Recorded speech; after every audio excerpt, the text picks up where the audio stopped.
you so much. So I'll go ahead and start. I'm sure other people will jump in as we get started. Welcome to the Planning Board meeting of May 11th, 2020. As a preliminary matter, I'm Muriel Kramer, the Planning Board Chair, and we have a script that we need to read at the beginning of each meeting. Please permit me to confirm that all members and persons anticipated are present or can hear me. I will just do the Planning Board members and staff. Stephanie? Present. John? John is present. Okay. Dave, Paul? Present. Deb Feinbrug? Present. Mary Larson Marlowe? Mary is present. Jane Moran? Jane Moran present. Amy Ritterbush? Amy's Amy? there, but she can mute. Amy looks frozen. She does. Gary? Gary Trendle present. And I think I see that Frank Durso is on the line. Is that right? Yes, I am present and hitting buttons. Badly hitting buttons. I like it. There I am. All right. We're going to wait for Amy to come back, I think. Hey, Frank, I can see you now. So we're just waiting for Rob and, is that right? And it looks like Amy's back. Just Yeah, waiting good. for, Just stopped. all right, welcome back, Amy. All right, so I called the members' names. I called the staff members' names. We will introduce anticipated speakers as the meeting goes on. Good evening. The open meeting of the Planning Board is being conducted remotely consistent with Governor Baker's executive order of March 12th, 2020, due to the current state of emergency in the Commonwealth due to the outbreak of the COVID-19 virus. In order to mitigate the transmission of the COVID-19 virus, we are complying with the executive order that suspends the requirement of the open meeting law to have all meetings in a publicly accessible physical location. All members of public bodies are allowed and encouraged to participate remotely. The executive order, which you can find posted with the agenda materials for this meeting, allows public bodies to meet entirely remotely as long as the public body makes provisions through adequate alternate means to ensure interested members of the public are provided reasonable access to the deliberations of the meeting. Ensuring public access does not ensure public participation unless such participation is required by law. This meeting will feature public comment. It will further include several public hearings. For this meeting, the Planning Board is convening by video conference via Zoom app as posted on the town's web meeting calendar and the board's agenda identifying how the public may join.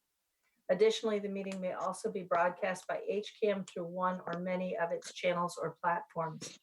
Please note that this meeting is being recorded and that some attendees are participating by video conference. Accordingly, please be aware that others may be able to see you and take care not to, quote, screen share your computer. Anything you broadcast may be captured by the recording.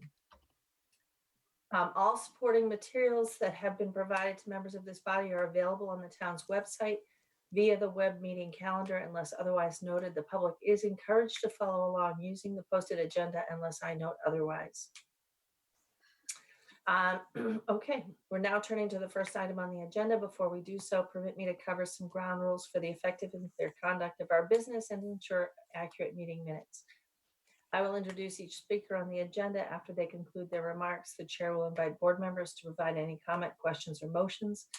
Please hold until your name is called. Further, please remember to mute your phone or computer when you are not speaking. Please remember to speak clearly and in a way that helps generate accurate minutes. For any response, please wait until the chair yields the floor to you and state your name before speaking. If members wish to engage in dialogue with other members, please do so through the chair, taking care to identify yourself.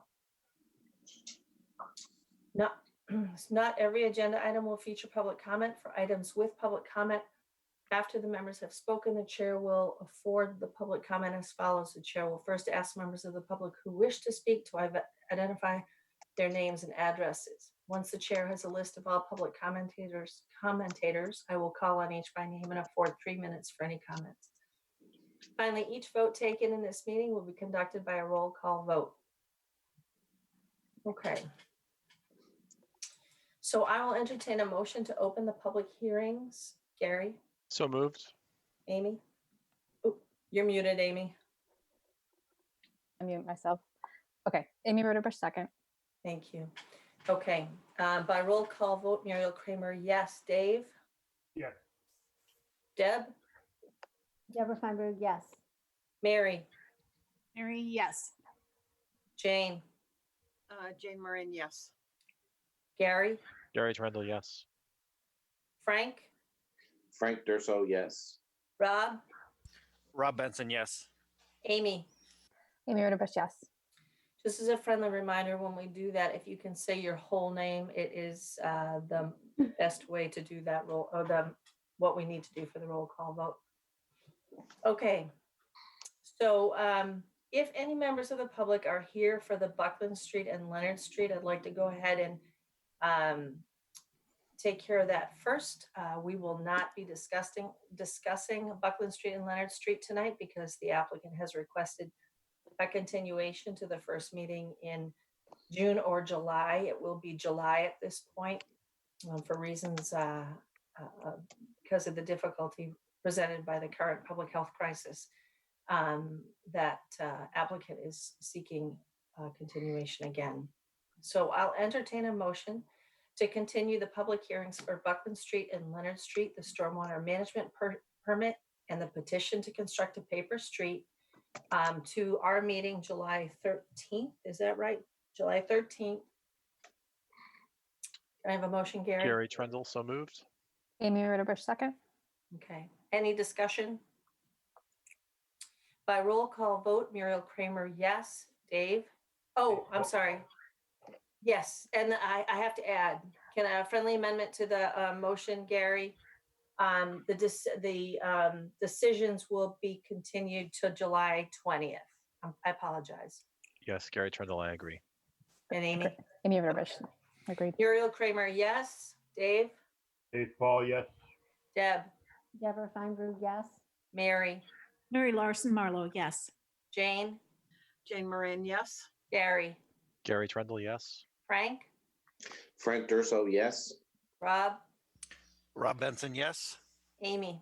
Amy Roderbush, yes. Okay, thank you. Madam Chair, can I just ask when, I missed it, when was the decision continued to? To the 20th, I just picked a Okay. week out. So July 13th for the meeting, July 20th for the decision. Thank you. Yeah. Okay. Do we have the applicant for the Form K lot release? So Mr. McDowell has asked to continue to the next meeting. He has a conflict tonight, Okay. And when is our next meeting date? next Monday, May 18th. May 18th. Do we have to take a vote or are you just going to put it on the agenda? It's not a public hearing. Yeah, you can vote to continue or just let it go. Okay. So it will be back on the agenda for the 18th. All right. Do we have the applicants for the approval not required plan, Hayden Row 175? Mr. Duffy? I don't see Mr. Duffy. Doesn't appear so. Who are his engineers? Do we have them? I love that I see Chuck Joseph behind Chris Arianti's name. It's Precision Land Surveying, but I don't believe they're here. Okay, so if they pop on, will you alert me if I miss it? Sure. All right. So let's move forward to, let's unmute Mr. Joseph, who's hiding behind Mr. Arianti's name. Hi, Chuck, welcome. Who else do we need to unmute? Dan Campbell should be here, I believe. There he is. Yep, there he is. Anybody else? I think that's it. Okay, so Dan Campbell and Chuck Joseph. If you can catch us up on any work, our beta rep should be unmuted as well. Stephen? Hello, Hi, Stephen, how are you? I'm doing great. How are you? Good, thank you. Okay, Mr. Joseph and Yes, Mr. ma'am. Campbell, take us away. Since the last Yeah. time we met, we submitted all of the responses to comments. we were able to submit the fire truck turning radius, which came approximately 2 days later. Yeah, Those plans showed the Hopkinton fire truck coming in, going out, and then a combination of the two. We did receive a second letter from Beta with some minor additional comments. I think that could be easily conditioned or cleaned up as necessary. But overall, the parking lot itself, I don't think there were extensive outstanding issues with layout or stormwater for sure. okay, so let's unmute Fire Chief Slayman as well. Chief Slayman, you are all set with the turning radiuses, I think we saw? Madam Chair, it looked good. Thank you. Okay, thank you so much. All right, Stephen, can you walk us through any open concerns in particular or issues? I did walk through your letter. Sure. But- Yeah, there's only a few comments outstanding, and most of them have been resolved. The first one is comment Z3. This is referring to the angled spaces not being the required 9-foot by 18-foot. Yep. I think this comment requires a bit of clarification based on the response. Essentially, the way the spaces have been designed, one side is 25 feet and the other is 15.7 feet. So it's because they're angled, it's a little confusing, but at both sides of the space would have to be 18 feet long because technically the way they've been drawn, they're protruding into the access road. So we can defer to the town a bit if these spaces will be fine as angled parking the way they've been designed, but just strictly speaking for the dimensional requirements, they don't meet that 9-foot by 18-foot Okay. requirement. Comment Z4 was referring to the accessible parking spaces. We Mhm. agree that 3 spaces need to be provided. It looks like that was the intent of the applicant. Is this just some inconsistency in the plans how they've been labeled? So we'd like that clarified. It looks like the 3 in the northern portion of the site are what's intended to be proposed as accessible parking. So just making sure that's consistent between all sheets. Okay. We need to see. Let's see. Comment SB4. We have seen the turning plan and it looks good as long as it's fine with the fire department. Let's see. Comment SW3. This is probably the main stormwater concern that we have. We had requested an estimate of the seasonal high groundwater elevation, and the response was that it was determined through test pit data from 2007 and 2010. We've looked at the boring logs that are provided in the plan, and it looks like there's not enough information in those logs to determine seasonal high groundwater. Essentially the bottom of one of the storm tech infiltration systems is below the bottom of the deepest test pit. But I did note that the test pits with the plans are from 2007, and this comment response references 2007 and 2010. So maybe there's more logs that we haven't been provided. I don't know if the applicant can clarify that. So what we were saying was that they were provided for the permitting from 2007 through 2010. It wasn't meant to be that we had logs from both. But our response to SW3 would simply be that we do need to do a test pit in that location. Currently, it's underneath a paved parking lot.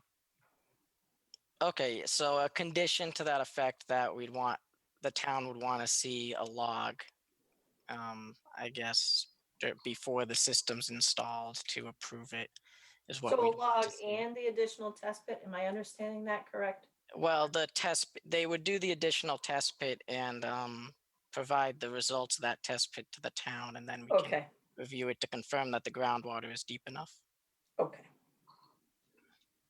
On comment SW16, there were a few minor issues with the HydroCAD model that we'd like to see corrected just to make sure that everything is working as intended. Maybe there'll need to be some minor tweaks to the stormwater system, but nothing super concerning, just making sure all the inverts and everything will work out fine.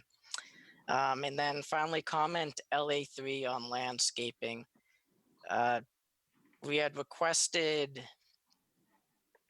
information on the trees to be saved, and it looks like on the plans there's only one tree that's being called out as being protected, while there's something like 20 plus trees along Main Street. So we wanted to clarify if is just that one tree going to be protected, or are multiple trees going to be protected? So just to clarify, that's LA5? Correct. Okay. So I will definitely clarify on the landscape plan which ones are going to be protected. The only ones that are intended to be removed along Main Street are going to be the ones that are directly between the two buildings where the parking lot's going to be. So those will be removed, and the remainder will be protected. Basically, from the front of the building to Main Street is intended to be protected. But we will note each one to be protected rather than, there's a blanket note on, I want to say it's on my grading and utility sheet that they're to be protected, but we'll note it on the landscape sheet as well. Okay. Yeah, just making sure it's clear. Yeah. So No, I understood. Yeah, definitely. And one comment, if I can, through the chair. I'm sorry, you have to, I'm sorry, I couldn't figure out who it was. You just have to identify who you are, Chuck. I'm sorry. No, that's This all right. is Chuck Joseph, through the chair, if I may.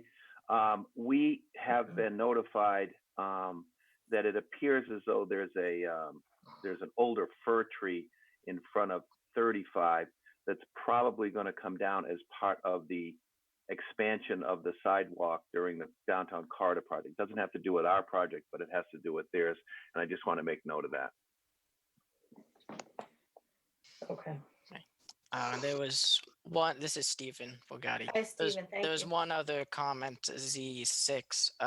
We had requested that they provide wheelchair ramps along the sidewalk on Main Street, but they noted that the driveways will be reconstructed as part of the Main Street reconstruction project. So there might need to be a condition to that effect, or Yeah, I however know. the town wants to handle it. Okay, I appreciate that. I noticed that too. Can you speak to the ADA compliance from the sidewalk between now and when Main Street corridor takes light? So the sidewalk itself will have to tie back in a handicap accessible pathway of some sort. We're going to have to figure out with DPW exactly how they want us to tie that back in. I don't know that they're going to want us to repair it with concrete for obvious reasons, which is sort of why we don't have it on there. But certainly a condition to the effect that we tie them back in a accessible manner. I know that Chuck would be more than amenable to that.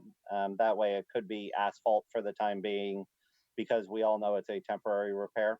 Yeah. Okay. You have any issue with that, Chuck? No, Dan and I discussed this and we're in full agreement. Okay. All right. John, did you have any comments additionally? Shaking his head. No comments, no. Okay. All right. Okay, on what we just heard, any members of the planning board have any questions or comments? Deb? Yeah, sort of to further the conversation that Stephen had mentioned about some drawing inconsistencies, but to me, it's more some clarifications just for my own understanding. And one had to do with the handicap entrance on the north side from the diagonal parking. To me, it looks like it's a little bit of an awkward access. And I'm wondering what people think about if we slide that little ramp over to the left a little bit, or widen it for most of that walkway. I just think for the ease of access from the marked position, I keep going back and forth between the drawings, but from the handicap exiting area, the diagonal area, it just looks like it's just a little complicated. So when you get out of the van, you'll be out and you'll be in that diagonal area, and then to cut the wheelchair just seems a little bit tough for people. I'm not trying to cut you off, but this is where Stephen's comment came in. What ended up happening was there's a carryover. The diagonal hatching in the diagonal spaces was a carryover from where we previously had those diagonal spaces. What we intend to do is we actually intend to move those 2 handicap spaces over to the perpendicular area.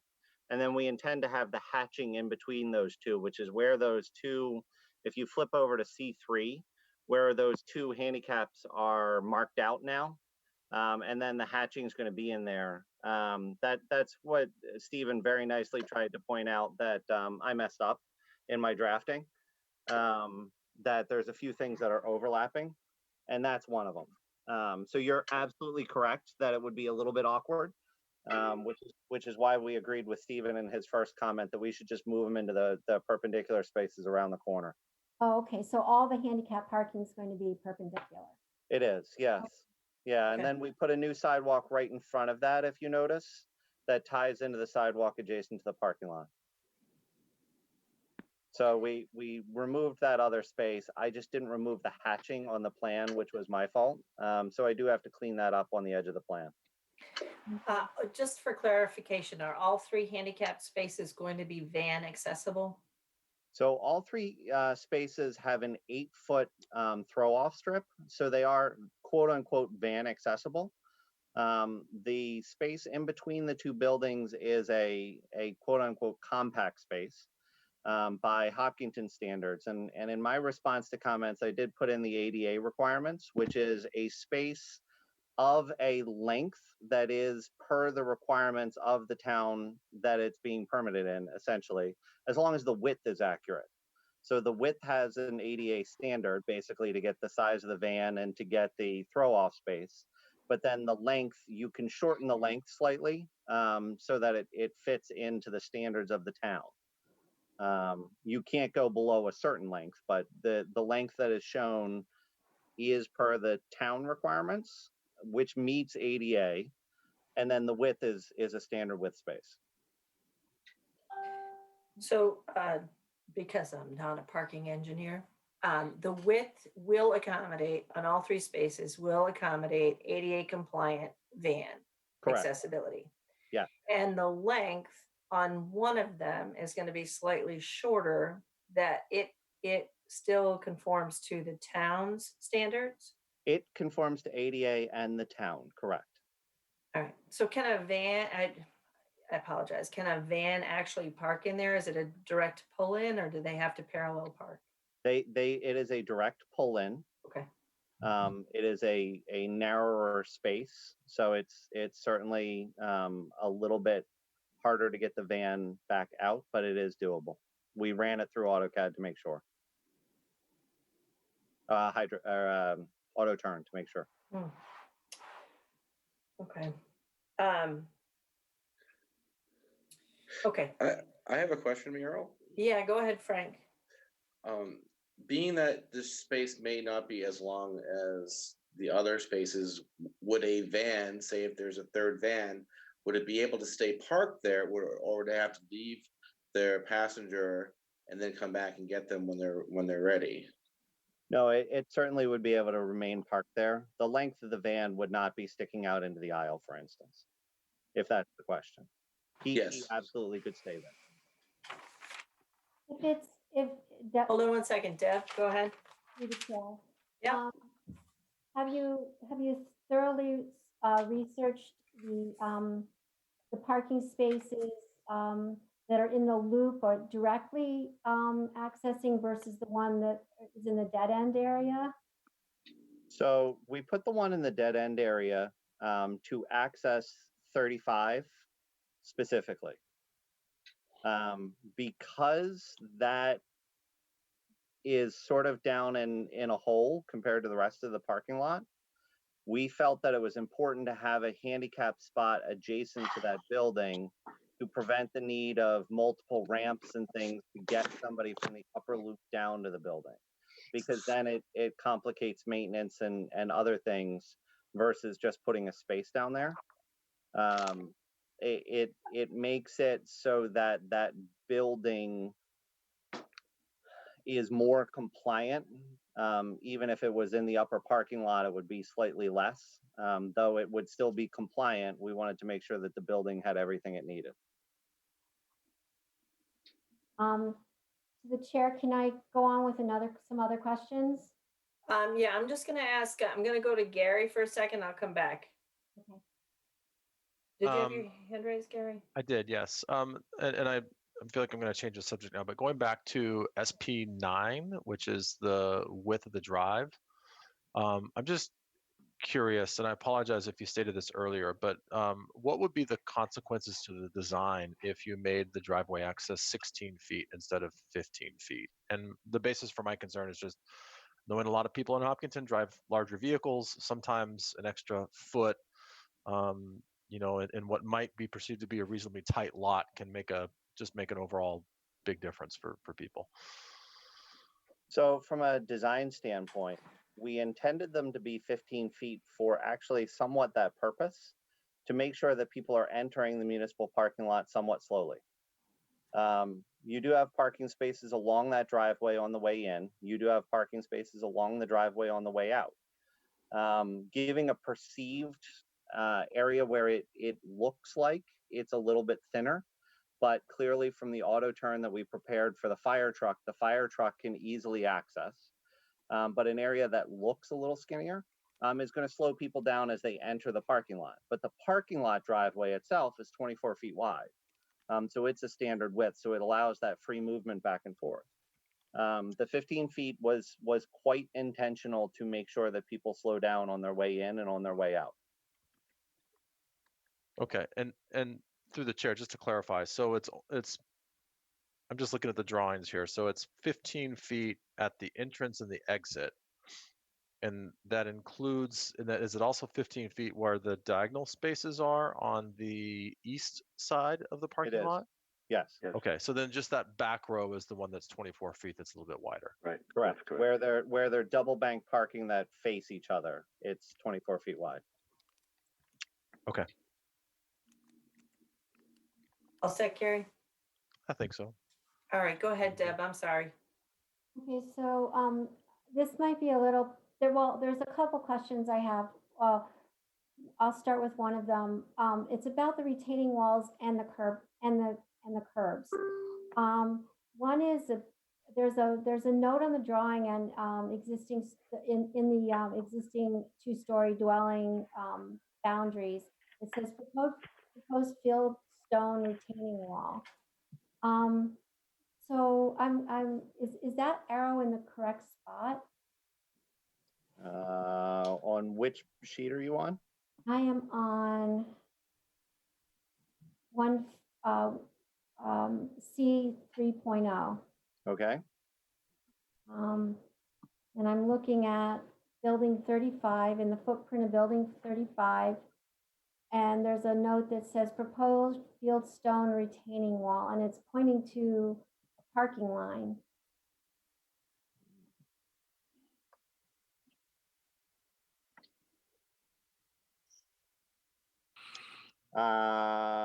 There was a small wall there. I did not delete that notation.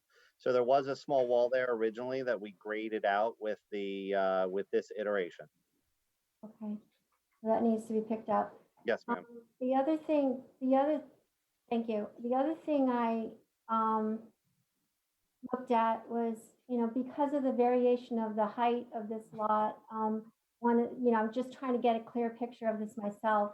But so I looked at the note that says proposed face concrete retaining wall to be designed by a licensed structural engineer. Is that drawing in here? The concrete retaining wall or the structural engineer? Concrete retaining wall. No, it's not in there. We haven't designed it yet. So the retaining wall that's directly behind the parking lot, adjacent to the two-story dwelling, is less than 4 feet in height. So most likely it won't require a structural, but until we get the structural drawings for the building, we won't know if the building's going to interact with that at all. So I left that up to the building inspector to make sure. Now, the retaining wall adjacent to the abutting properties, that's a faced concrete retaining wall, and it does veer over that 4 foot, which requires a building permit, which is why I specified that they need a structural engineer. And that's on the west side of the property? That is on the east East. side of the East property. side. Oh, I see, the big long bar. Okay. Yeah. Mhm. So that was something that's going to be faced with something to be attractive. So that retaining the neighbors from us. So it's going to be perfectly visible from this parking lot. Okay, and it will be perhaps stone face, concrete, The stone face concrete is the intention. and it will stick up so it will be seen by the neighbors? It will be seen by us. And Okay. on the neighbor side, it will stick up approximately a foot. There's going to have to be something on top of it from a building code standpoint to keep people from falling off. Okay. What's something, can I ask? We specified a minimum of a 4 foot chain link fence, which is building code. Yeah. What about? Hey, what hold on 1 second. Yes, go ahead, Deb. We'll come back to you, Amy. I see your hand. Sorry. So would it be possible to put a more attractive guardrail there so that because it is a historic area, that it'd be a little bit more in keeping with the area, especially if it's being seen by the neighbors? So you can't use guardrail because it doesn't stick up high enough, but you could use say a post and rail fence. It has to come at least 4 feet high. Right. Okay. Or 42 inches? The building code actually specifies 4 feet. I think it's 48. Yeah, that would be interesting to see what you choose and how we can make that look kind of a little bit better than a chain link. Okay, wait, and there's just one more clarification. I saw a lot of details for, where is it? Flipping through these pages. I saw the detail for precast concrete curb on page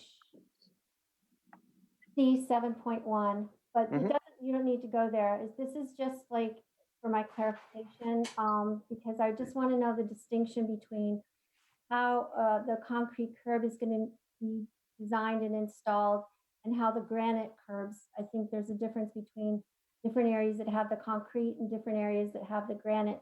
And so I'm just wondering what that detail is going to look like. So not trying to interrupt, I apologize. The granite is coming up the driveways. Let's say you're coming in, you're going to see granite on both sides. So on your way in, you're going to see granite around the 6 parking spaces. You'll see granite on the right-hand side of you. You'll see granite around that first island that you come to as you're coming into the main parking lot.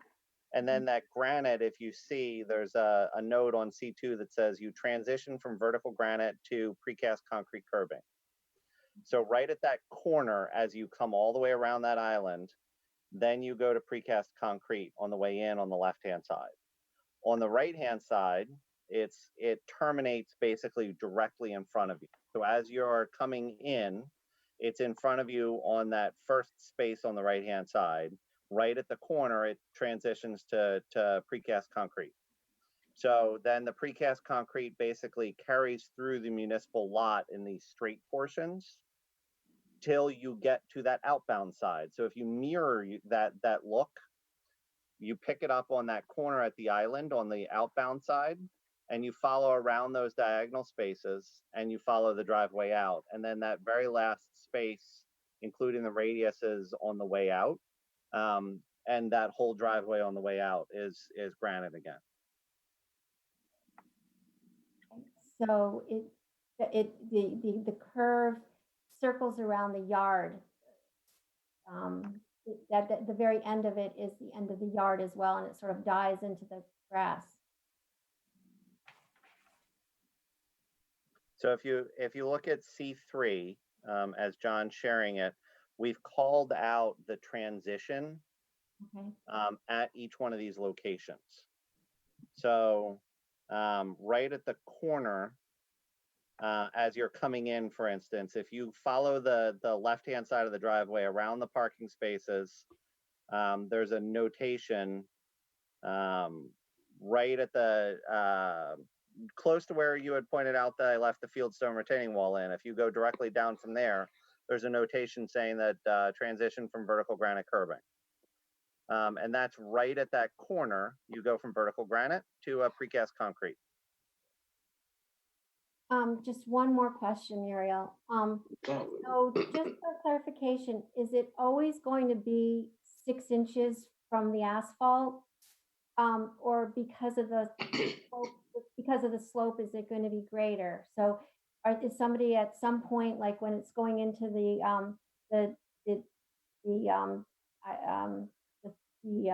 sort of the circular parking lot, the one in between the two buildings, compact area, is there going to be a curb there that's higher than another? No, it should always be 6 inches. Okay, so the retaining wall is going to take care of the height difference. Correct. Okay. All set, Deb? Yeah, thank you. Yeah, Thank you. I know that Amy had a question. Yeah, I was wondering about the retaining wall with the chain link fence. Can you show us where on the map on the plan that is? Exactly. Where's at the top there? Okay, so it's not visible. So it's not in the historic district because it's beyond that line. So, Correct. Yeah. okay, just checking. Okay. Any other members of the planning board? Yeah, Muriel, I had my hand up. Okay, thanks, Dave. Sorry. No problem. Vince. So I too did have a comment about the wall, but first I wanted to ask a question. So is the applicant able to go through the design review board currently? Are they meeting or is that kind of on hold? I think they did go to design Yeah. review already. Yeah, we've been through a design review already. And then my comment was on the Deb and Amy were both asking about the wall. My suggestion is if you do have to go with chain link fence, could you use black chain link instead of the typical, silvery chain? I think that looks a little bit nicer. Just a Yes, comment. if we do have to go to chain link, Dave, we would do that, but we'll be exploring other options as well. Thank you. Go ahead, Amy. We're only reviewing the parking lot area, right? So that looks to me like that wall and fence is not in the part we're reviewing, right? That's correct. That the other part has been approved by zoning or ZBA, right? Yeah. I don't know that they looked at the retaining wall necessarily, or did they, Chuck? Yeah, we had discussions of everything in their purview, which was everything non-parking lot. Neighbors, protection. Okay. All right. We're gonna go, do we have any members of the public that have indicated a desire to speak, John? I do not see anybody raising their hands. If I may just jump in, if any members of the public do want to have a comment, please use the raise hand function. And if you're on the phone, which I don't think anyone is, you can also do *9 to raise your hand, and I can call you. Okay, great. Thank you. Okay, so I'm at the public hearing outline. I'm just going to start to march through it a little bit. I believe 6.3 stormwater management was still open because there were still the open issues with beta. But if we are able to capture SW3 and SW16 in the conditions, I think we are all set there. Does anybody have any other comments? Okay, how about site lighting?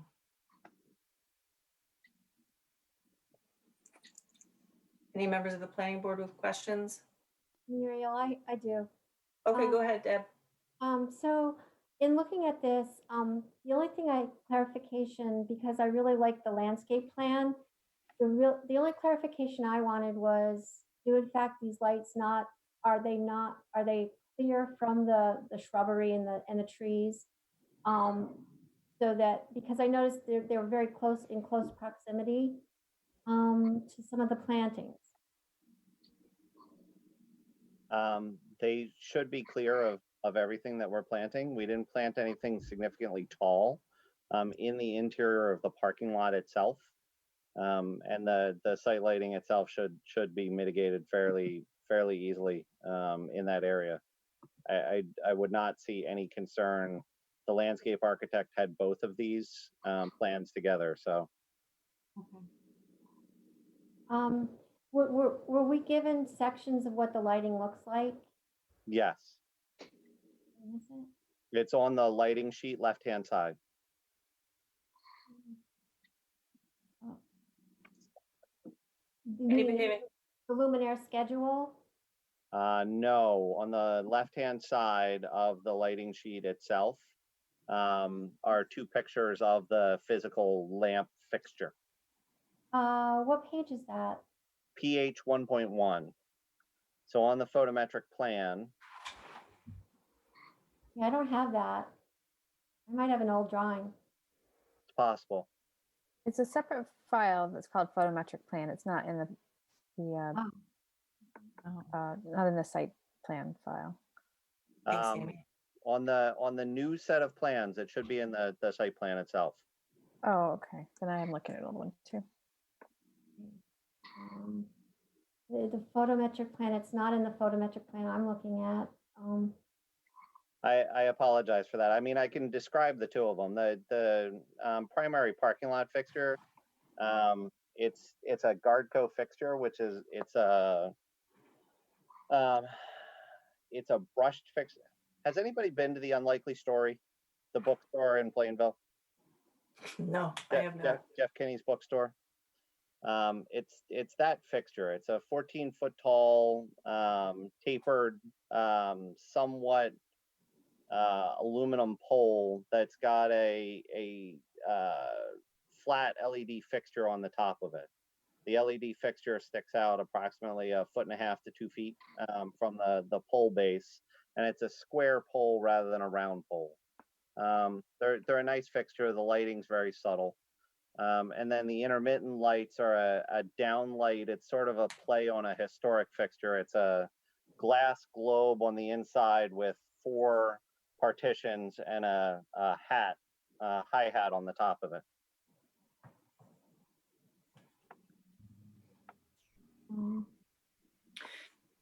John, do you have that? It's the very last page in the packet. I'm looking for it. I don't see it. Looking to see if I deleted it.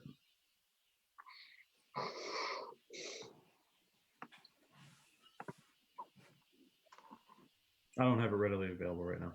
Okay. I can look for it. And All right. I believe lighting is going to go back to the historic district. I think that was a condition. Is that a condition we put in, or is that a condition that you put in? It's a condition the historic district put in that prior to construction, they will review landscape plan, design plan, lighting plan, walkway plan. Because we approved it sort of in preliminary in the process. So now they have a lot more info. All right, Chuck, I lose you on this big Brady Bunch thing every once in a while. Are you're comfortable with us putting in a condition that just reinforces that with the historic district? I am, yeah. Sure. Okay. Madam Chair, I was able to find it. If you want to Okay. bring it up.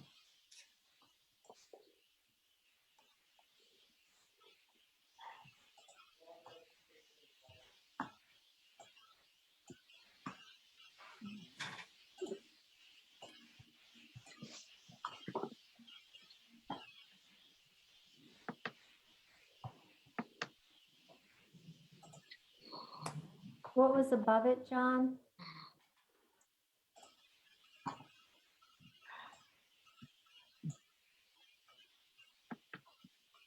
And how tall are these? They're no greater than the allowable height. I believe it's 14 feet. Where are they where are the top ones located? The top fixture is located mainly around this parking lot. The lower fixture is located around the historic building, and the buildings are out back.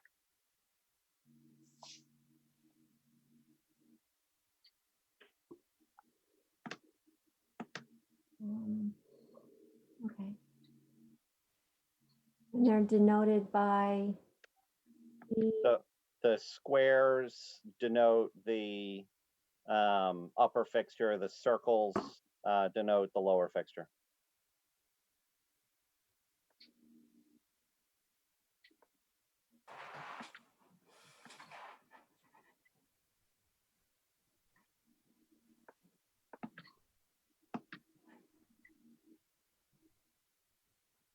You all set, Deb? Yeah, I think historical review a little bit more closely than I can right Yeah. now. But, yeah, it looks fine. Okay. Any other members of the planning board on site lighting? Okay. The next is parking lot layout, 6.6. What I think the only issues were the handicap spaces, is that correct? Or no, there's the dimensional requirement. There's the dimensional requirement on the outbound spaces. Yeah. It's just that last space doesn't meet the 18, and I can make sure to adjust that space. It's only one space, Dan, that doesn't meet it currently on your plan? It is. I checked the dimensions on the rest of them, and the rest of them are 18. It's the curb return on that last space ends up being 15.7 for some reason. Math. Math. Catch you every Angles. time. It's angles. I've been teaching the kids geometry, and apparently I got it wrong on that one. All right. Okay. There's no dumpsters and there's no snow storage or snow removal. That is your, oh, Gary, I see your hand. Yeah, through the chair, I just had one question. I know there's no dumpster, but I'm wondering if you're providing sites anywhere for just trash cans. It seems like a parking lot. In my opinion, if you have trash cans, people are less likely to throw trash on the ground. Honestly, I hadn't, but there's certainly areas that they would be available in the municipal area. The town could just do that if they wanted to. Yeah, that's Gary. fine. Yeah. Okay, I'm fine with that. Okay. All right. Next on the list is signage. Amy, do you have anything on the signage? I don't, because any signage would go before the historic district That's if what I it was visible from the historic district. Yeah. Just check, just anecdotally, what is your plan for signage with the Main Street Corridor project coming? Yeah, we have not been able to nail down everything with the downtown corridor project yet on signage.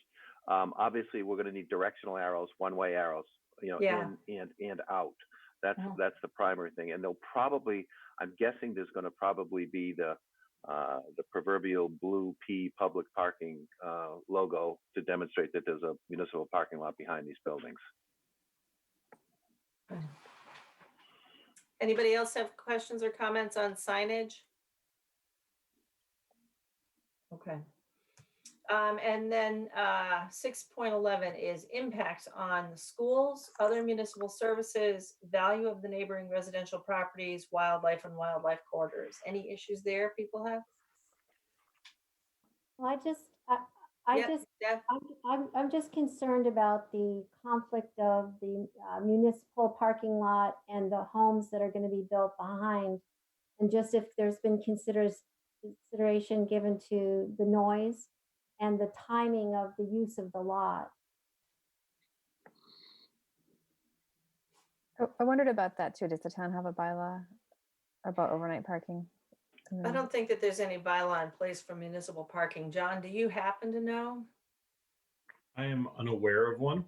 I am too, but that doesn't mean, I don't think, do we have a municipal lot anywhere or have we? I don't think believe we have. we do. Well, the library is a municipal lot. Sure. Well, so I don't know, are there any hours of operation there? I have not happened to notice any signs limiting the hours, but I'm not there that often. Would that be a zoning bylaw or a general bylaw? I wondered if Zach could look at that next year. Hours of operation for municipal parking lots. Mhm. It's a good idea, where we're gonna have one. Chuck, do you have any preference, given you're gonna be putting residences behind it? Yeah, I mean, obviously, there's not a lot of businesses downtown Hopkinton that are open that late into the evening. But I would prefer to see something like a midnight curfew on the municipal parking lot. Madam Chair, given Yeah. the street view on Google Maps, there are no limits to overnight parking posted in the library lot. Oh, hey, thanks. Yeah. Okay. For midnight curfew. So it's an interesting question, because we're doing this with you for the town to then take over. I guess we can make your preferences known. I don't know how to. We don't actually Yeah. have a control mechanism for that. I No, agree. I would prefer that too, but I think because it's going to have to be I would imagine in front of Zach for some form of bylaw. I don't feel like I have anything to say about it. I'm sure the owners of the condos are going to prefer to see that. well, we can certainly communicate that to the town, and then we'd put the topic in front of Zach and see how it flies. Sure. So we'll just, John, just because it's unique, if you can just make sure we take a note about that. Amy, I saw your hand. I've been asked about that for the historic district for both the library lot and parking around the common. Like if there were guidelines for no overnight parking. Yeah. Obviously, it's not allowed in the winter, but in the summer, I don't think it's marked that it's not overnight parking. So it would be good if the town came up with a guideline. That was I agree. So we'll hopefully somebody in Zach is taking a note. Dave, did you have your hand up? No, I do not. Sorry. Jane? Yeah, I think somewhere in the bylaw, I remember seeing something about how the select board actually may have control over signs and streets and things like that, and anything may have to be approved by them as well. Street signs, I think you're correct. There's a whole different process. But I don't know about accessing or parking lot signs or typical signs. I don't either. Throwing it out there. Yeah, thank you. All right, any other questions on signage? We'll take a note for Zach, and we'll also just make sure we communicate potentially just directly to the select board the wishes of the developer of the condos, and notifying them that we're also going to recommend that Zach look at it for next year, just so they're in the loop. Okay. Any other town department, board, or committee comments that we haven't spoken about that you know of? Okay. Then historic resources. So this will go back in front of the Historic District Commission, Amy, for the lighting, the landscaping, and the signage. I'll look at the certificate here. It says prior to beginning construction, the applicant will submit for review and approval by the Historic District Commission, full landscape plan, parking design plan, lighting plan, walkway design plan, and a list of the specific materials to be used. But we had already preliminarily approved the general concept and layout, everything. Okay. All right. So some condition that just is predicated on the Historic District Commission sign off, I think probably satisfies it. Okay. All right. Screening pollinator-friendly plantings is next on our list. Anybody have any questions or comments? I don't think we have any additional or new comments, but speak now or forever. Okay. Municipal parking design regulations. We must have thrown that on there for this very project. And we don't really have any, right? Because we've never, well, we have the library lot, but we didn't. Yeah. Maybe the whole that whole topic should go in front of Zach in particular and highlight hours of operation. Okay. Does anybody have any concerns or questions? I don't think we can manufacture them, but yes, Gary. Yeah, I think the only thing that I'd comment on, and I don't know if this quite fits with the regulation, but given it's a municipal lot that the town's going to maintain, I personally would love to see granite curbing throughout, not just at the entrance and exit. And again, I know that's not a regulation or requirement, but it just in terms of longevity and given that it's, you know, in a historic district, it feels like the granite curbing for a municipal lot is much more appropriate. Well, Gary, obviously from our standpoint, it's a cost issue.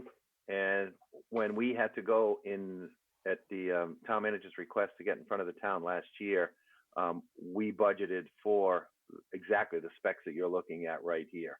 And that's the numbers that we have passed on to the town. We're actually gone over those numbers in terms of what the estimates are that are coming in right now. So I'd be reluctant to go granite all the way around. I don't think it's necessary. We specifically kept it in the historic, you know, purview of from Main Street, you would only see granite.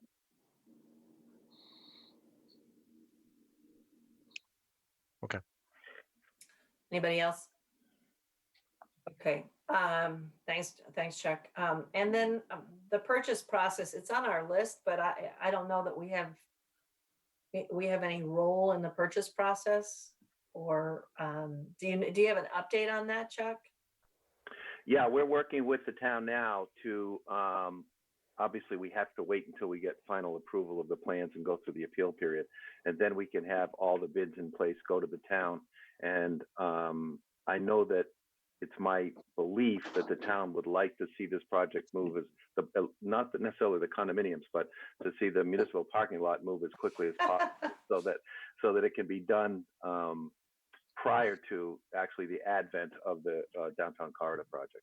Yeah, that's next on the list is the Main Street corridor coordination, and this is going to be done before that, unless something crazy happens, right? Right. And Dan can speak to the coordination of the two. Okay, great, Dan. So we've already been in touch with the town engineer, and we took the 75% drawings from VHB and incorporated them into this drawing. He doesn't feel that there's significant modifications from 75% to here from a utility standpoint, but he's asked VHB to take a look at them.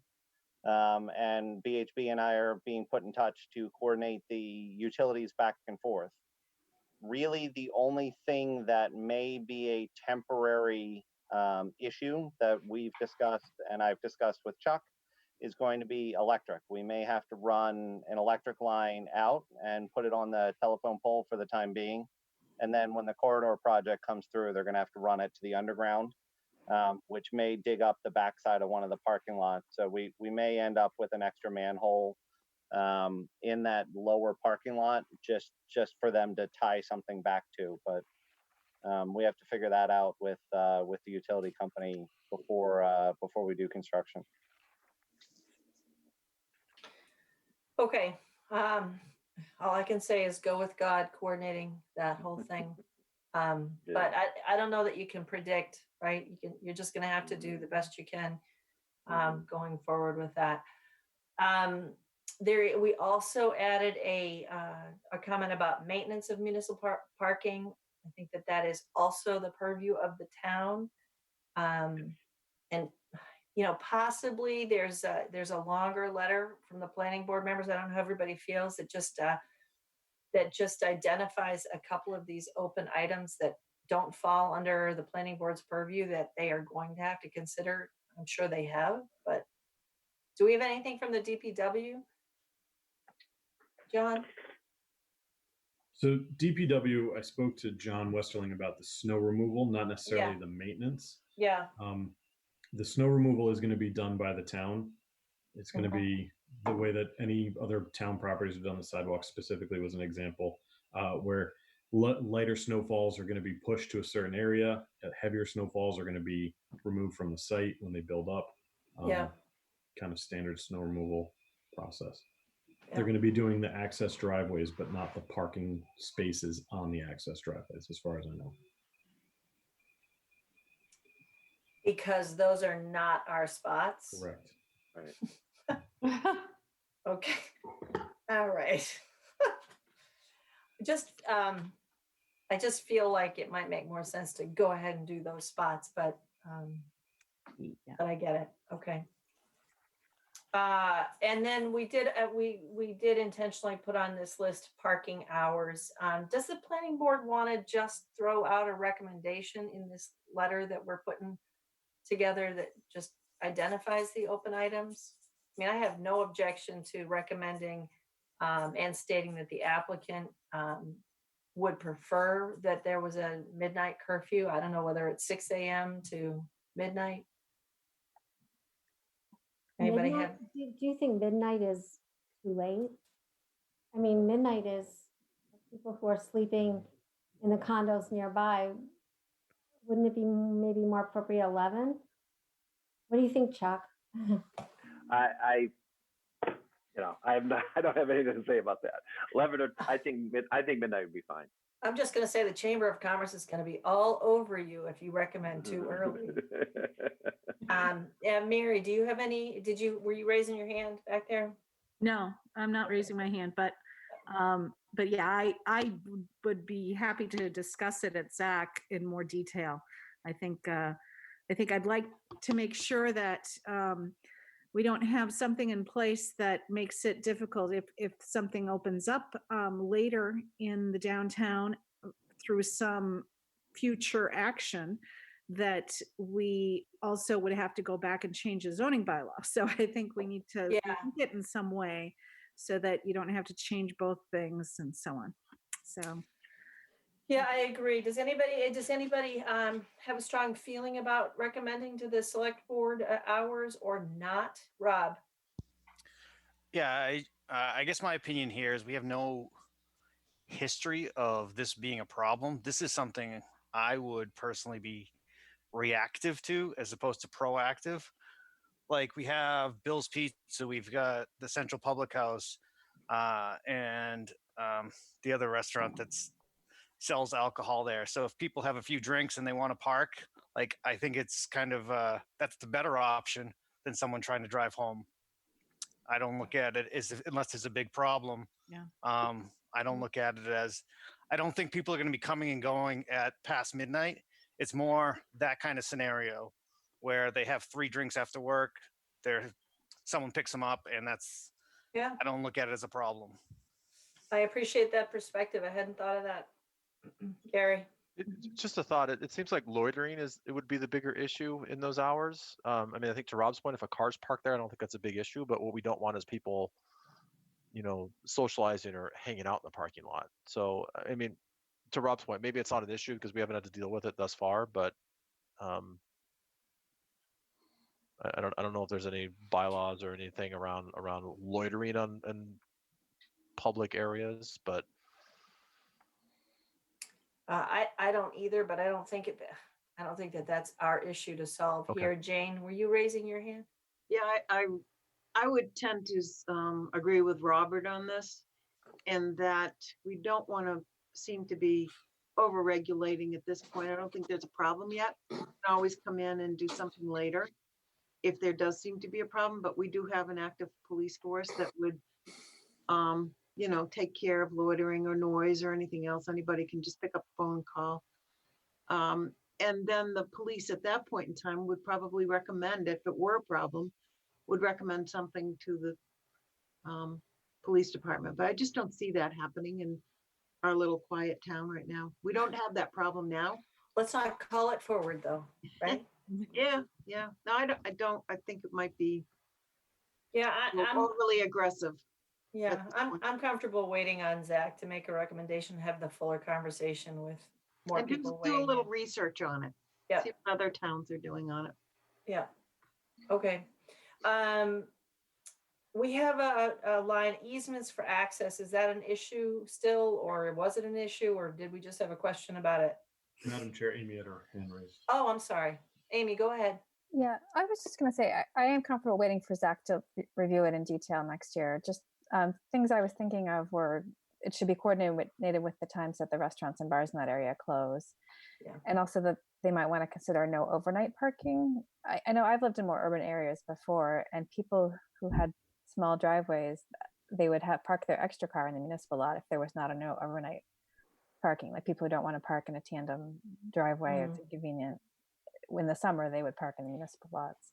I believe that these condos though have 4 spots each, so hopefully that wouldn't be an issue that they'd have more than 4 cars needing a place to park overnight. But it was residents, not just people going to restaurants. Right. Okay. All right, easements, is that an issue, Chuck? I don't believe so. The way the land transfer is proposed to go, the condominium owners and the town of Hopkinton would have rights to pass and repass on the entrance and exits, and the town would agree to keep them plowed. Okay. Did somebody have a question? I'm sorry. And bless you, Gary. You're sneezing. Oh, okay. All right. And again, we have public parking in residential area. I think we have thrashed every angle of this conversation, and the story will unfold as we have a municipal lot, hopefully. Mm-hmm. How about electrical vehicle parking? Did we settle on that? If I may, Madam Chairman, I had a conversation with the town on this, John, Norman, and Elaine, and explained to them the planning board making an inquiry as to whether or not that would be possible. They were open to it. The tentative plan is to perhaps provide a conduit from Main Street up to the parking area for future, since it's not planned for right now, because Elaine felt that they may be able to get grant money to address this, and it might take some time to pull that all into place. Okay, let me ask this. Do we need to know where it might go in order to make that conduit most efficient? The plan right now is for our engineer, Dan, to work with Dave Del Torio and to locate what would be the most effective future location. Okay, 1 spot or 2 spots, or we don't know spots? That's up to the town. I was going to say, the only thing I would do is I would make sure that the conduit's in between 2 spots. Yeah. So, because usually the charging units, if you buy efficiently, would charge 2. So I would just make sure with Dave that we put it someplace where it has 2 spots, not just accessibility to 1. That's all. Okay. All right. How about solar opportunities? Dave? Sorry, just going back to that last point. Can we leave that open until we hear back to the location? I was going to recommend we put it in as a condition that the conduit is not the issue, and putting it between 2 spots shouldn't be an issue, should it? Chuck? No, I think it would be nice to know the location from a planning point of view. Well, again, what I would prefer here is not to have this hold us up, that this is something that kind of came in at the last meeting. We've approached the town. It's really the town's call. And I think as the developer and the constructor of the parking lot, if we can provide the electrical access, I think that's sufficient. And I think the engineer should be able to determine that together, what would be the appropriate location.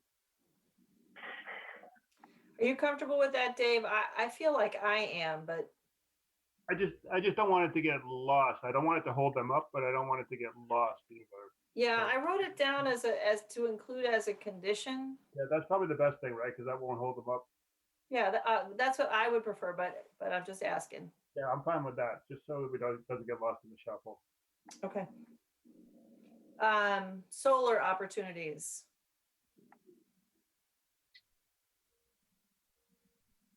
Are there? I'm not sure where this. I mean, you can put solar over parking lots, but the cost is significant. The infrastructure is significant, and it would be the town's call to do that. And I'm not sure if that would require another town meeting vote and further funding and so on. Anybody on the planning board have any thoughts? Yes, Dave. Sorry, just to, I don't think this is applicable for this site because normally we'd want it on rooftops or in a parking lot where it's maybe, wide open and spread out. And so my take is it's not applicable for this project. Anybody else have any thoughts? I'd like to see this happen. I'm sorry, Frank, just make sure for the public you say who you are when you speak. Go ahead, Frank. Sorry. No, that's okay. I'd like to see something like this be able to happen here. Now's the time to plan for it. And when I hear developers say, well, it's cost prohibitive and all this stuff, well, the money that we make from generating power from just sitting in a parking lot, a panel sitting on top of, it keeps the cars clean from the snow and the rain. I don't know. It just seems that now's the time to talk about it. And when I'm not really happy a lot about the deal that we're talking about, the whole deal itself. It seems like we're going out of our way to do a private project really that will benefit the town somewhat because we know we need parking downtown, but I think parking downtown's been handled on other ways, and this is kind of extra. So if we're going to look at it in a way that's most beneficial for the town, we're constructing parking spaces. Let's put solar panels on top of the parking spaces like they do at some leading edge places like REI and Natick. At the same time, funding is a question and town meeting and all that, and this is maybe not the time to even think about having extra money to do things like this. So I'm with Dave. I'm torn and I'm confused and I'm tired. So I see. I've had a long day. So okay. So here's my thought on that is that it's certainly, this is just me speaking, Muriel, it's certainly something we could take to the town engineer and ask them to look at.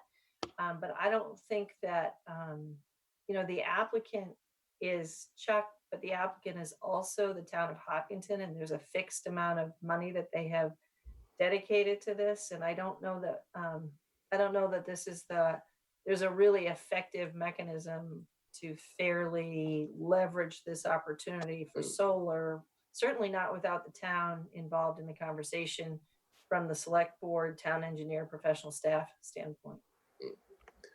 what I meant to say, Fuller, is that we do have a new revived solar committee, green committee, and maybe that's the kind of thing that they could take up when they're more functioning, when they're actually meeting and able to do things. That's what I meant to say. Okay. All right. Any other members of the planning board on any of those topics?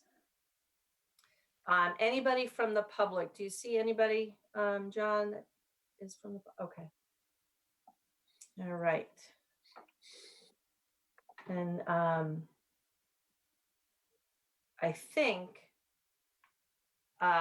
we've discussed additional conditions of approval. Chuck, do you have any issues with them? No. Okay. I think that it's the time to ask for final comment. Madam Chair, I think it might be helpful for me and Steph if we just outline or detail what those conditions are. Yes, I agree. You have proposed conditions listed out for us on page 20. Correct. And then if I can possibly read my notes, but we'll go over the additions, okay? Do we have any particular findings of fact that need to happen? So usually we look at the decision criteria. Where is that? What page? I have it written down, but it's hard for me to see. It's page 14 of the memo. I don't know of the PDF. I don't have the PDF. I think it's 19. I'm right. Let's see. Does anybody know if I'm correct here? Yeah, it's around page 20. Sorry, everybody. For the printed pages in the bottom right-hand corner, it starts on page 18. Not trying to confuse anything, but. Okay, thank you. That'll help me. I took notes and it's hard for me to see in this lighting my own notes. It's a little frustrating. We're all learning how to do this, right? Mm-hmm. Yeah, I have the proposed conditions on page 18, but it was the decision criteria I was looking for, Gary. Oh, So I'm it's sorry. 3.5, I think, Thank which you. for me, it says page 14 on the bottom, but in the PDF, it might be a different. Yeah, okay.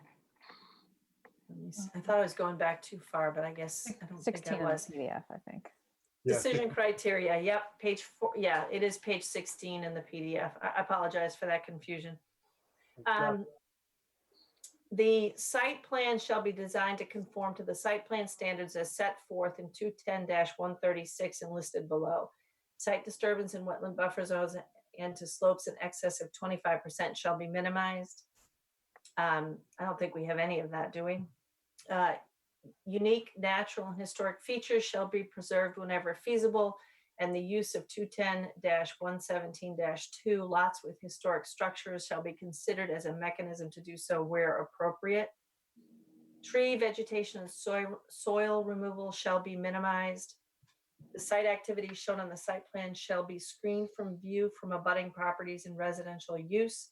Methods of screening may include solid fencing, landscaping, or other proposals of the applicant subject to the review by the planning board. Such screening may be located on or off-site. If located off-site, written permission of the off-site property owner shall be provided to the board. All utilities shall be underground. Exposed storage areas, machinery, service areas, truck loading areas, utility buildings, and structures and other similar uses shall be visually screened from abutting properties and those using public ways. Screening methods may consist of solid fencing, landscaping, or similar proposals submitted by the applicant subject to review by the planning board. The site plan shall show measures to reduce and abate noise and odors generated from the site that will impact surrounding properties. The site plan shall comply with all zoning requirements. The site plan shall maximize the convenience and safety of vehicular and pedestrian movement within the site and to and from adjacent public ways. If supporting documentation such as traffic or parking study submitted to the planning board indicates that the vehicular or pedestrian traffic movement depicted on the site plan and proposed in the application will have a significant negative impact or impacts on the site within the adjacent ways, such impacts shall be mitigated by the applicant. Parking areas, interestingly, shall be designed so that they are safe and convenient and do not detract from the use and enjoyment of the proposed structures. Parking areas shall be designed to facilitate safe pedestrian access to the structures and other on-site facilities. The site plan shall minimize the number of curb cuts on public ways. The driveway shall be designed to ensure safe sight distances at interior and exterior intersections and along driveways in accordance with applicable AASHTO ASHTO requirements. Sidewalks shall be provided along the entire frontage of the subject property along existing public ways. The planning board may approve alternate provisions or waive the requirements of this standard in situations where sidewalk construction or use is not feasible or practical. Levels of illumination shall be provided as follows. No property may have exterior lighting that exceeds.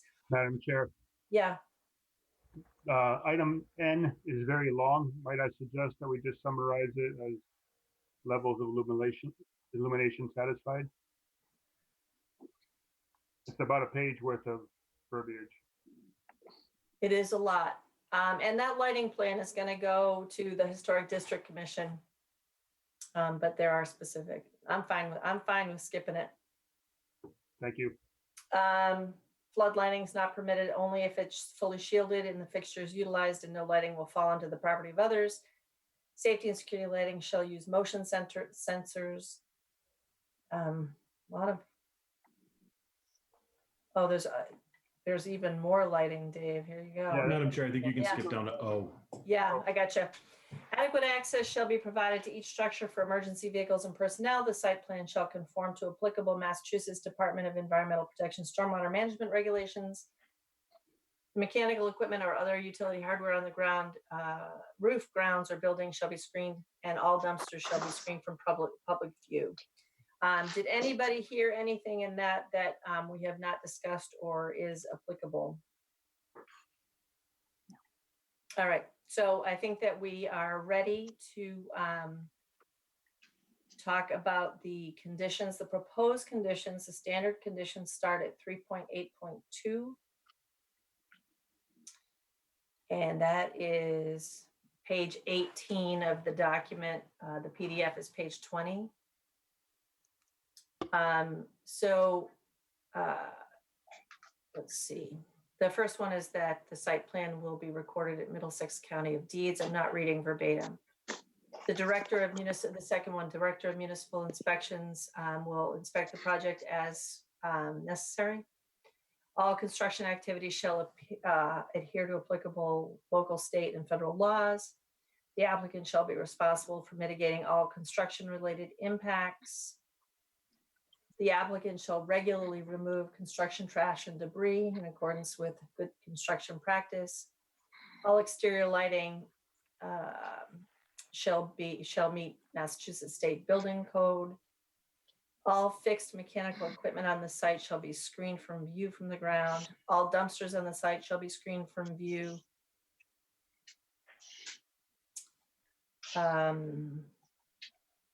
The applicant shall provide a performance guarantee in the amount of some amount of dollars. Is number 9. John, do you have a recommendation? I think the standard has been $10,000, but I leave that blank for the board to deliberate and decide. Okay. Chuck, do you have any problem with $10,000? No. Does the planning board have any thoughts on that? Any difference of opinion on that? Excellent. Okay. All sidewalks within the project shall comply with ADA regulations. The construction, if the construction hasn't commenced within 2 years of date of filing, the approval is rescinded. A completed signed construction management plan shall be submitted to the planning board prior to commencement of any site work. Erosion and sedimentation control measures shall be implemented during the construction period. The planning board shall receive a sign-off confirming that the site contractor and any other major subcontractors have received the construction management plan prior to the commencement of work. Construction hours are delineated. The applicant shall submit final as-built plans to the planning board prior to issuance of the certificate of occupancy. Vehicles entering the parking lot shall be directed by signage located in conformance with standard traffic control rules to enter at the westernmost driveway entrance and exit solely through the easternmost driveway connection to Main Street, effectively creating a one-way loop within the parking lot. Further, the signage shall be posted at the exit of the site directing traffic that is a right turn only exit. So that's what we have already. What we talked about tonight, sorry, I gotta get some more light.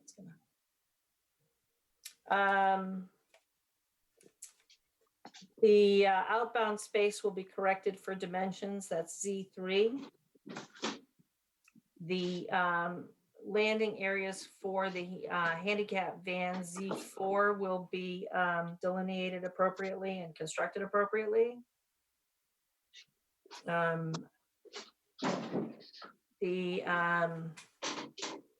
What is Z6? Something is, the sidewalk access is going to be temporary, but it'll be handicap accessible while it's temporary and then permanent to accommodate for the Main Street corridor project.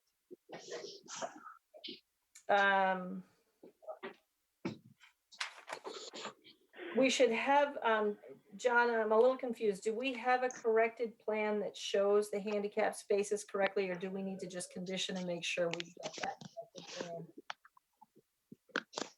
Dan, is that on the revised plan set that you sent over? They're shown correctly in the correct position, but there's still an overlay of the hatched area that I have to get rid of. So they would need to submit a final revised plan. I will submit a final plan. Okay, so we'll have that as a condition. The SW3 condition for the log. SW16, I wrote it down, but it's someplace else. That's the ABCD, and I don't remember what that was. Can somebody help me out? They're minor stormwater changes. All right, you have any problem conditioning it with those? Not at all. All right. Then Oh, we talked about the spacing, okay. I'm just looking through my notes here to see. We should have a condition that indicates that the Historic District Commission is going to need to sign off on the landscaping, the parking design, the lighting, and the walkways, as well as the list of materials prior to commencing construction. Is that right, Amy? It is, you could just say as written up in the certificate of appropriateness. So we issued them a certificate that Yeah, explains that whatever all. wording is simplest, I'm fine with that. Okay. And I think that's the only thing that I have. Does anybody have anything that I missed? Gary? The conduit, that the plans shall include conduit for electrical vehicle charging Oh, for 2 yes. vehicles. Thank you. And between 2 parking spots. And Are we requiring that or asking them to look into that? The No, conduit we're going to require. Requiring the conduit, okay. Sorry. Yeah. And that it be positioned between 2 parking spots seems really sensible to me. We don't want to waste the opportunity. Is that agreed? Yeah. We should have some electrical vehicle charging downtown. Yeah, absolutely. Anybody else? And then the identification of guardrails, where code requires a note on the drawings to identify what material will be used and where. All right, so on the final submission of the plan, the guardrails, or the chain link, is that the spot, The Deb? guard path, yeah, it'll be. Through the either chair, I or. think that's outside our scope of purview, isn't it? Well, there's a retaining wall against the one building as well. So, and once they determine the height of that, whether they'll need a guardrail on that or not. Through the chair, I thought that was under 4 feet and didn't need one, but Is that, I will be happy to clarify it regardless. If that ends up being a condition, I will make sure that it's in there. Okay.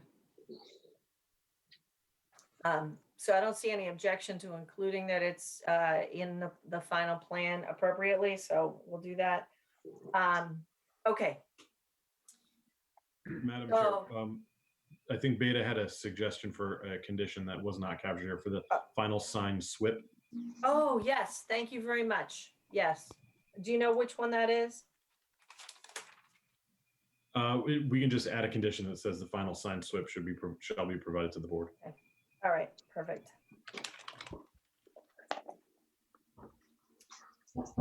Okay. So I will entertain a motion to approve this with the conditions as we outlined. Gary Trendle, so moved. Amy Ritterbush, second. Okay. Is there any comment? Madam Chair, just the process, we usually ask for final public comment and then close the public comment period and then vote. I appreciate that. So we'll hold off on voting on the motion. Is there any final public comment? Okay. So by roll call vote, it's been moved and seconded. Muriel Kramer, yes. Dave? Dave Paul, yes. Deb? Deborah Finder, yes. Mary? Mary Larson Marlowe, yes. Jane? Jane Moran, yes. Amy? Amy Ritterbush, yes. Rob? Rob Benson, yes. Gary? Gary Trendle, yes. Frank? Frank Durso, yes. All right. It's a wrap. Thank you very much. I'll entertain a motion to close the public hearing. Gary Trendle, so moved. Amy Ritterbush, second. By roll call vote, Muriel Kramer, yes. Dave? Dave Paul, yes. Deb? Deborah Finder, yes. Mary? Mary Larson Marlowe, yes. Jane? Jane Moran, yes. Amy? Amy Ritterbush, yes. Rob? Rob Benson, yes. Gary? Gary Trendle, yes. Frank? Frank Durso, yes. All right. Thank you very much. Thank you, Madam Chairman. Thank you to the board. We appreciate it. Yep. Thank I'm you. just going to run to the restroom. I'll be right back. Okay. Yeah, we'll take a tiny little bio break. Did we ever get the, John, did we ever get the applicant for the A&R? I don't believe so. So will we just put that on our next meeting? Yep, we can put it on the 18th. Okay. All right.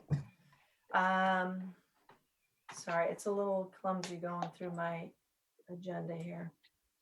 So I think we're now ready for the continued public hearing on the special permit for the common driveway at 47 and 49 Stony Brook. Mr. Marsters, and I don't know if anybody else is here for that.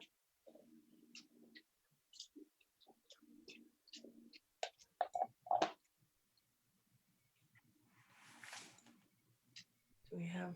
Oh, I'm unmuting him, but it's not taking. Oh, okay. There we go. Oh, There we go. All right. This is Ken Marses. Hi, how are you? Hi, Madam Chair. How are you?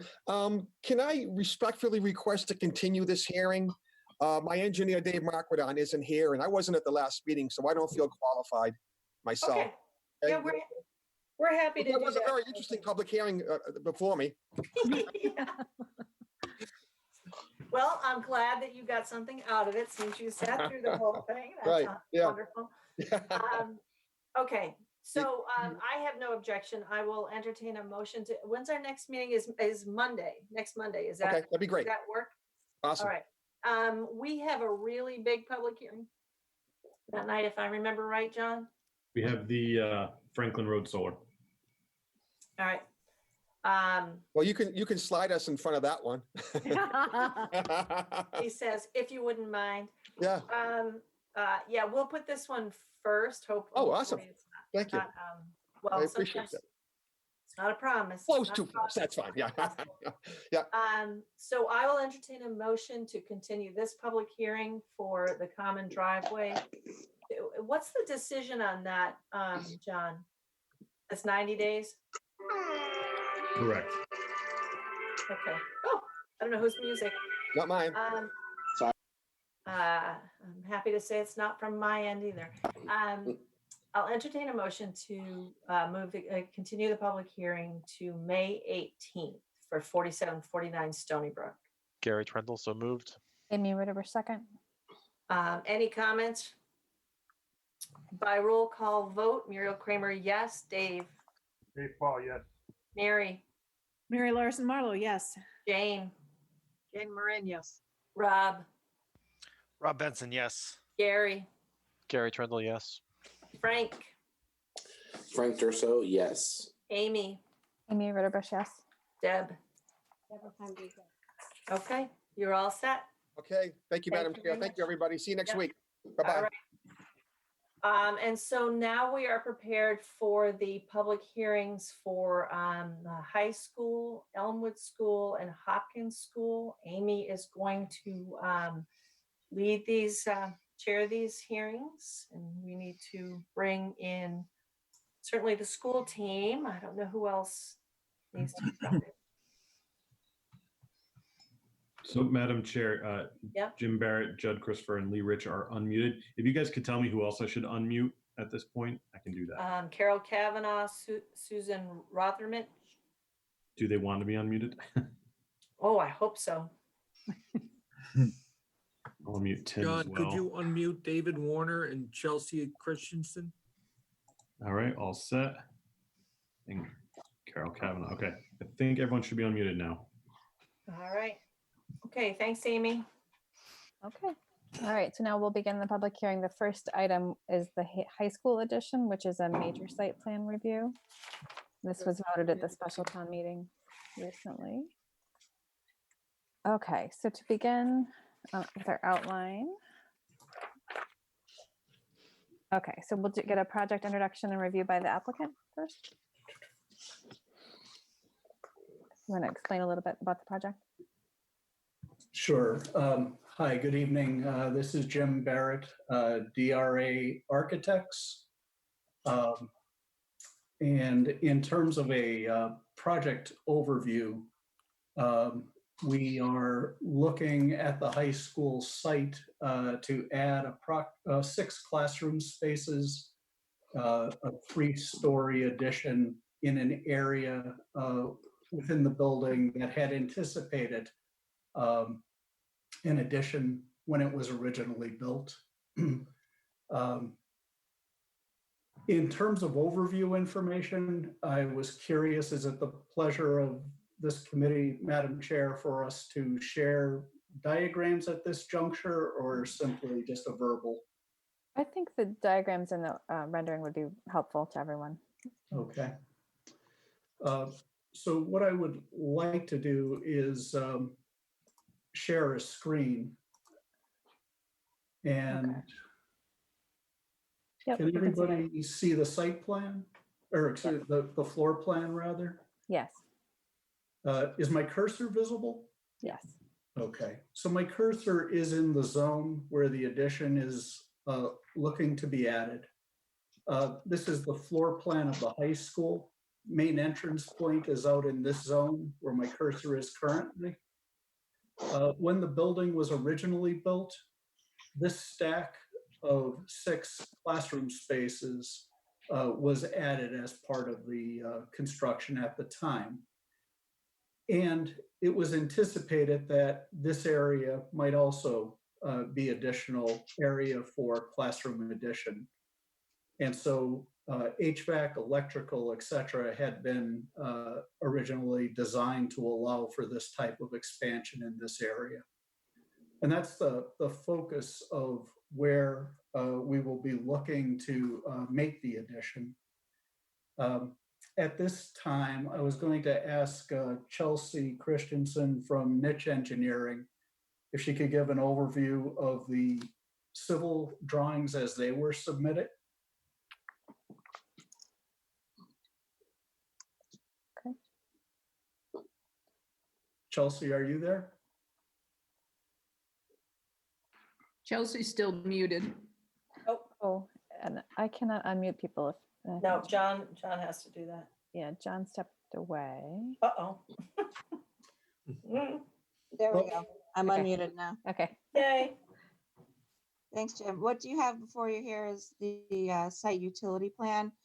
So David Warner will be giving the landscape overview, which kind of gives more detail as far as the site work here. But what you see is in the dark gray is the addition, and the lighter gray, the existing school buildings.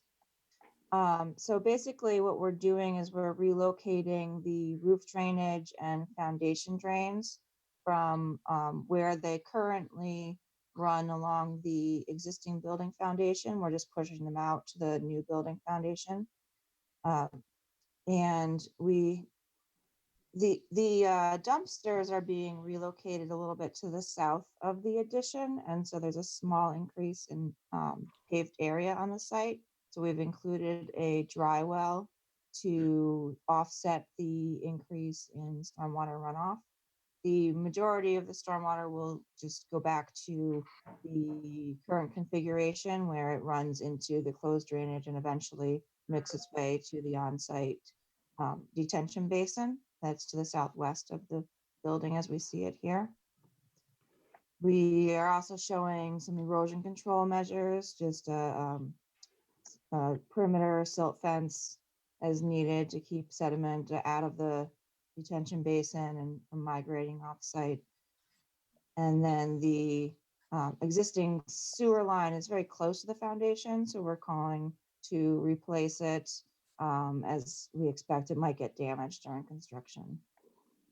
There's also, well, we're showing a section of the fire protection and electric services to be replaced as well in case they're damaged during construction, but I think that fire protection may not actually be there, but we'll have to learn more as we start digging. And the inverts too haven't been added to the plan because it all depends on the as-built installation of the existing roof drains. Okay. Okay, thank you, Chelsea. David Warner, can you give an overview of the landscape architecture plan? Yeah, I'd be happy to. There's not a lot of landscaping with this. It's essentially paving removal and then restoration after the addition is constructed. And in order to be able to provide the space necessary for the foundation excavations, we're removing pavement out and around beyond the footprint of the new building and then restoring that. You can see here with some of the concrete paving and asphalt paving that would be patched back in after the building foundations are constructed. We have moved the dumpsters off to the south side of the new addition, and that is an area that will not affect any of the other work in the or improvements in the area, except for the fire protection that Chelsea mentioned earlier. There's a stub up in that corner that has to be moved. But the transformer and generator further back in that courtyard are unaffected by this work. And we do have to take out one tree up by the patio space outside the cafeteria. It would end up right on the corner of the new addition, and that's where the foundation excavation is going to take place. So that's pretty much it. I mean, as far as lighting, we're not proposing any new site lighting or any new landscaping. The area would be illuminated from the building. Thank you, David. In terms of architectural plans for the area, these plans are representative of what was submitted. This is the lower level plan. This is the second floor plan, which is really the main floor of the building. As we move up into the building, excuse me, oops, I guess I just lost that.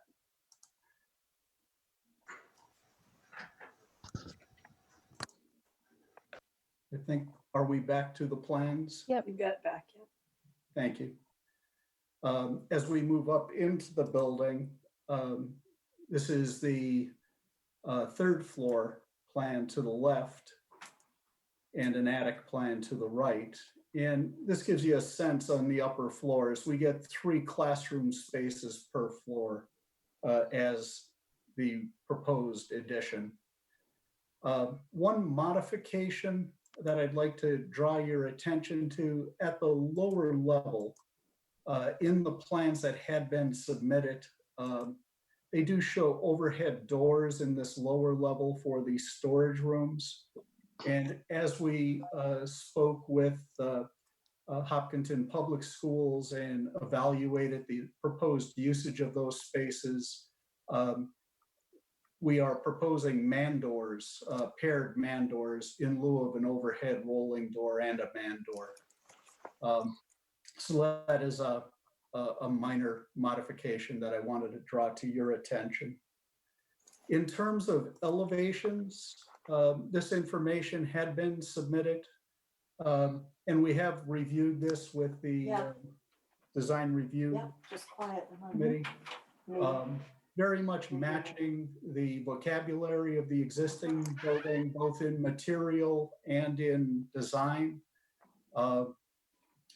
These elevations do show the overhead doors as they were submitted, but as I said, we are changing those out for just a pair of man doors. And that's a quick snapshot overview of the project. So I'll stop sharing of that information and turn it back, Madam Chair, to you to see if there are any questions for our team. All right, thank you. Our next step would usually be to do the staff report if John has any comments. Wants to walk us through. So this is a major site plan review, is over 5,000 square feet of disturbed area. That's what triggers that. I don't personally have any comments that weren't captured by Beta, but I have reviewed this with Design Review Board, and they had no comments or recommendations other than for the planning board to approve as designed. So that is my report. Okay, and do we have a consultant review from Beta? Stephen is here. Let me unmute. I think, Stephen, are you still unmuted? Yes, I'm still here. This is Steven. Okay, do you want to go ahead and walk us through the comments? Sure, we didn't have a lot of comments originally, and most of them have been covered. Comment G1, we were asking for clarification that the vehicular concrete paving apron will be located in that area where you have the second floor overhang. The comment says that this was revised in the plans, but Beta hasn't received that plan revision, so I'm not sure if it was actually done or not. But What number was that ultimately, again? that was comment G1, G1. and ultimately that was just a clarification, plan clarity type of comment anyway. So Oh, go ahead. No, go ahead. if I may, I can share a revised plan that shows that area. And it is, as Stephen is suggesting, an area where we hope to enclose the lower level rather than having walkway in there, actually enclose it as interior space. So I am sharing the screen again. And Stephen, this is the zone that you're speaking of, correct? Yes. Okay. So what was shown in the original proposed documentation was that this area basically was left as exterior with the overhang of the second and third floor above. Again, as we looked at it and further evaluated the space, felt that it would be better serving the community as enclosed space so that we don't create a recessed area where it's easy to surveil and understand what's going on in the area. So placing the door out to this exterior wall location, which is more consistent with the remainder of the building as well from a design approach. Okay, yeah, so from Beta's perspective, that essentially addresses that comment. On comment SW1, we were asking for spot grades to clarify how the drainage is going to be directed. At the time of the report, we hadn't received the landscape plan that they were shown on, but we have since been provided a copy of that plan, and it does look like they've added spot grades here to address this comment. On comment SW2, we were requesting some additional invert elevations and depths of proposed drain lines. And the response was essentially that it'll depend on field measurements during construction. So we've recommended that there be a condition that the town be provided an as-built plan as those drain lines are constructed and installed. And finally, on comment SW6, we were looking for maintenance and inspection requirements for the proposed stormwater dry well. And with our response, we're recommending a condition that the operation and maintenance plan be updated to include that dry well. So those are all the comments we had. Let's see. Okay, and then this is where we usually decide if we're going to do a site visit for this project. How does the planning board feel? Would you like to see it on site together? Well, actually, we can't really be together. Yeah. I I actually don't feel like we need to. I need to just because I have such familiarity with the space, but I would agree I with don't Muriel. yeah, I don't feel that way either. So okay. Is that the general consensus? I'd like to see it, but I can do it on my own. Just be Okay. outside. I think that sounds good, that we could all go drive by there on our own if we want. Okay, so I will check that off. And then this is now we add to we ask the planning board members and members of the public if they'd like to add to the discussion items. And for the public's reference, we have a long list of 15 standard items that we usually talk about during major site plan review, but we can add to them if needed for this particular project. So the items that we have listed, I'll just read them and then we can decide if we want to add. Number 1, vehicular and pedestrian traffic flow, emergency vehicle access, intended uses, stormwater management, site lighting, utilities, water and sewer, parking lot layout, dumpster location, snow removal, noise, crosswalk location and sidewalks, landscaping, signage, impact on schools, municipal services, value of neighboring properties, wildlife and wildlife corridors, town department, board and committee comments not covered in the above, historic resources, screening and pollinator-friendly plantings, and then any additional comments or new information. So does any members of the planning board have anything they want to add to the outline? Madam Gary Chair. has his hand up, I think. Yeah. Yeah, just one thought. I wonder if we should add something around student safety during construction. Student safety. Oh, during construction. Okay. Yeah. Okay. Anyone else have anything to add? Okay. Do any members of the public have any items that they would like to add to the discussion list? Hi, Amy. This is Rob. I don't know if we need it on our agenda, but one thing I'm interested in is the timeline. When does it need to be through the various approval processes to meet the build stage on the timeline that's needed to basically meet school age children's needs with classrooms? What's the timeline? I think that they can answer that pretty quickly. Would you guys like to answer your timeline that you're working on? We asked this at Design Review Board too. Judd, if you would you share the schedule for the project?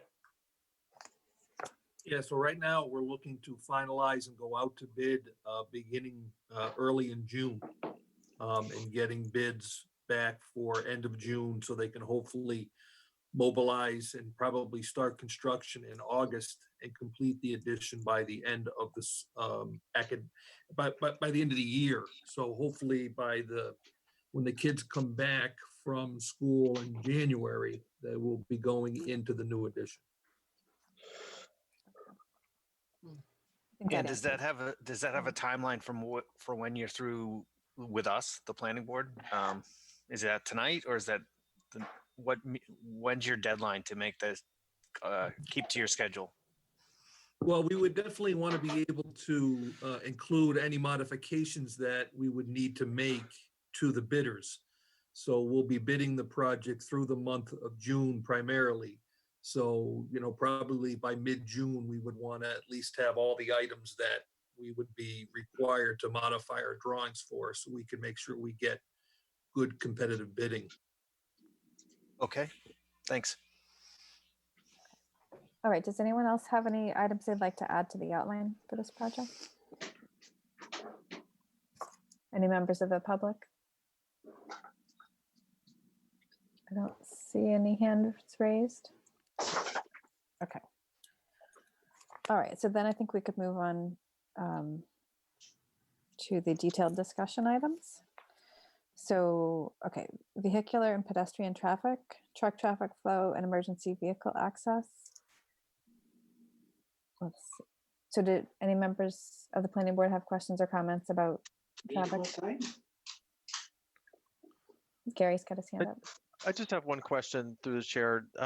Is the bus loading and unloading impacted at all by this construction process? Who can answer that?